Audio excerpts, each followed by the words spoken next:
Assalaamu calaykum soo dhawaada dhammaan asxaabta ku xidhan channel YouTube-kayga. Magacaygu waa Maxamuud, YouTube channel-kaygana waa Engineer Maxamuud. Waa mar kale muuqaal cusub. Insha Allah muuqaalkan waxaan kugu soo bandhigi doonaa u isticmaal taleefankaaga sida computerka oo kale. Daawade waxaad isweydiinaysaa sidee ayaan taleefankayga ugu isticmaali karaa sida computerka oo kale. Insha Allah muuqaalkan ayaan kugu faahfaahin doonaa. Ila joog. Marka hore haddii aad u baahan tahay inaad u isticmaasho taleefankaaga sida computerka oo kale, kaliya waxaad u baahan tahay application inaad markaas la soo degto. Applicationkaas waxaad kala soo degi doontaa insha Allah Play Store ayaad kala soo degi doontaa. Play Store markaad tagto halka sida markaad u guujiso qaybtaas sare searching-ka waxaynu qoraynaa computer launcher. Halka ayaan markaa ku qoraynaa insha Allah computer launcher. Sida markaan u qorno kadibna waynu guujinaynaa. Markaan sida u guujino aniga mar hore ayaan markaa la soo degay, kaliya open ayaan leeyahay. Waan open gareyn doonaa insha Allah. Sida markaan open gareeyo diskiga ama shaashada waxay noqon doontaa sida computerka oo kale sida aad u jeedaan. Halkan waxaa idinka muuqdo userka oo inta badan markaasi aad ku xusuusataan computerka.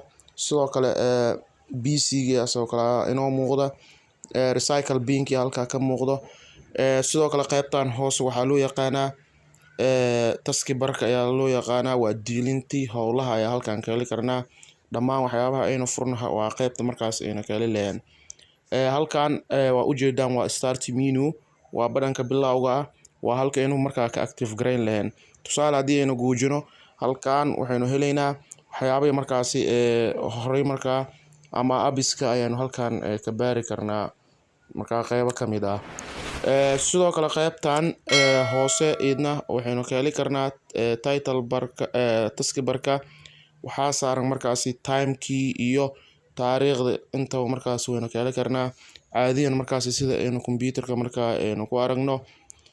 Sidoo kale haddii aan furo halkani halka PC-ga haddii aan furo sida aad u jeedaan qaybta markaasi local diskiga iyo SD-gaba waxay inoogu soo muuqan doonaan sida computerka oo kale.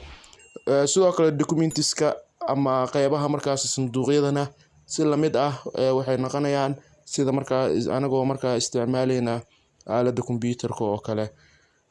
Qaybahan aad u wada jeedaan markaa mid kasta magac ayuu leeyahay. Automatically halka haddii aanu ku dhufano waxaynu helaynaa markaa mid kasta magaciisa ayaynu halkan ka ogaan doonaa. Waa kaas mid kasta magaciisa ayaa markaa halka ku qoran. Sidoo kale diskigan local disk oo kale haddii aan ku dhufto waxaa markaa inoo soo muuqan doono folderska ayaa inoo soo bixi doona ama sanduuqyada kuwaasoo ayagana u eg markaa sida aynu markaa u isticmaalaynay aaladda markaas computerka.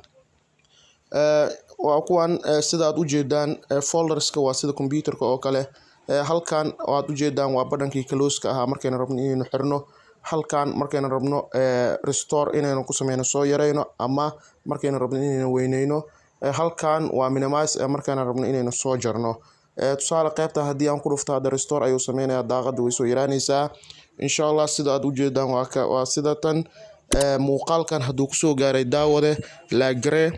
Sidoo kale guuji badhanka subscribe. Insha Allah muuqaal xigo. Assalaamu calaykum waraxmatullaahi wabarakaatuh.